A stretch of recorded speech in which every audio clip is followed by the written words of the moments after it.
मित्रांसाठी आनंदाची बातमी आहे. शेतकऱ्यांची कर्जमाफी होणार आहे. कुठल्याही प्रकारचं कर्जाची अट नाही आणि जमिनीची अट नाही. प्रत्येक ठिकाणी तुम्हाला बातमी पाहायला मिळत असेल की शेतकऱ्यांची कर्जमाफी लवकरात लवकर होणार आहे. मित्रांनो, मी चंद्रकांत पाटील तुम्हाला नवनवीन सरकारी योजनेबद्दल माहिती देत राहतो. चॅनलला सबस्क्राईब करायला विसरू नका. मित्रांनो, शेतकरी मित्रांची कर्जमाफी होणार आहे. सरकारकडून सुद्धा अपडेट देण्यात येत आहे. पण कर्जमाफीसाठी तुम्हाला काही डॉक्युमेंट हे तुमच्या बँकेत, तुमच्या कार्यालयात, तुमच्या सोसायटीमध्ये सबमिट करावे लागणार आहेत.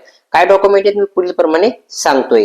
मित्रांनो, तुम्हाला खालील प्रमाणे डॉक्युमेंट दिसत असतील तर मी तुम्हाला डॉक्युमेंट वाचून दाखवतो. तुम्हाला 7/12 उतारा जमा करायचा आहे.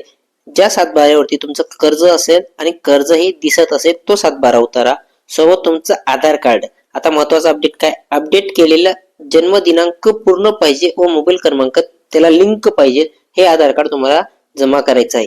पॅन कार्डचं झेरॉक्स जमा करायचं आहे. फार्मर आयडी कार्डचं झेरॉक्स तुम्हाला जमा करायचे.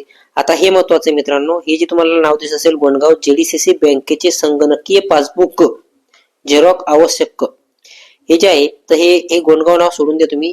जेडीसीसी बँक किंवा तुमचं जेही बँकेतून तुमचं लोन घेतलं असेल त्याचं पासबुकचं झेरॉक्स पाहिजे. ते जे पासबुकचं झेरॉक्स असणारे किंवा ती जी पासबुकची प्रिंट असणारी ती संगणक म्हणजेच कॉम्प्युटर मधून घेतलेली असावी. आणि हे जे डॉक्युमेंट हे तुम्हाला तुमच्या बँकेत किंवा तुमच्या जे तुम्ही सोसायटी जे संस्थेकडून कर्ज घेतलं असेल तिथं जमा करायचे आहेत.